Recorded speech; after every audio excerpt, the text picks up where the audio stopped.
plusieurs reprises, mais aussi depuis le début de notre candidature à l'expérimentation, nous sommes contre les 15 à 20 heures d'activité pour les bénéficiaires du RSA. Pour remettre rapidement dans le contexte mes propos, un petit rappel d'histoire, ça me semble nécessaire. Le revenu minimum d'insertion, le RMI, avait été créé il y a 30 ans. Ça a l'air de vous embêter que je revienne dessus, mais... Eh ben non, justement, j'ai été subtile et j'ai pris plusieurs spectres, donc... Ouais. On l'a pas tous ici. C'est l'un des principaux dispositifs inscrits par la France depuis la fin de la guerre de 1945 pour combattre la pauvreté. Donc là, je parlais du RMI. Il est devenu RSA, revenu social d'activité, en 2009 pour faciliter le retour à l'emploi et inciter à l'activité. C'est d'ailleurs devenu l'axe principal de la lutte contre la pauvreté en France. Ce qui devait être un droit universel à un revenu de subsistance est devenu un dispositif aliénant, humiliant, source de procédures inquisitrices. On parle même de maltraitance institutionnelle. Mais vous rigolez, pourtant c'est le cas, vous siégez aussi, vous présidez une commission RSA, Monsieur le Président. Vous le savez comme moi. Pour pouvoir disposer d'un revenu minimum, c'est un droit fondamental. C'est considérer que les bénéficiaires sont des citoyens à part entière et que la solidarité à leur égard, ce n'est pas de la bienveillance, mais la reconnaissance qu'ils sont membres de la communauté. Parler de droit, c'est affirmer que la protection de l'individu est une exigence que l'État garantit. Et on s'en éloigne dangereusement.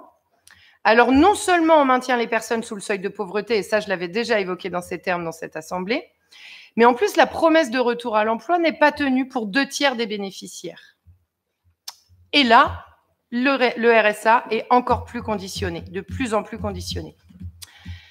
En Mayenne, depuis le début de la mise en place de l'expérimentation, ce sont 7 bénéficiaires qui sont sanctionnés. On l'a vu sur la dernière commission d'études. 7 bénéficiaires en un mois sanctionnés pour non-présentation au premier rendez-vous. Vous disiez tout à l'heure que l'expérimentation n'ajoute pas de sanctions.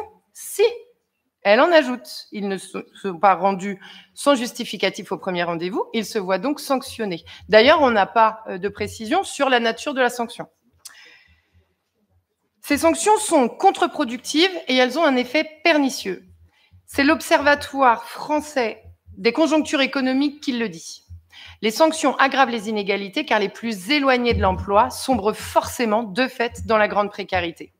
C'est d'ailleurs pas moi, c'est la littérature scientifique qui le dit également. Plus il y a de sanctions, moins il y a de recours à la prestation. Cela accroît le non-recours, déjà estimé à plus de 30%, car comme vous le savez, le RSA, c'est la prestation peut-être la plus stigmatisante.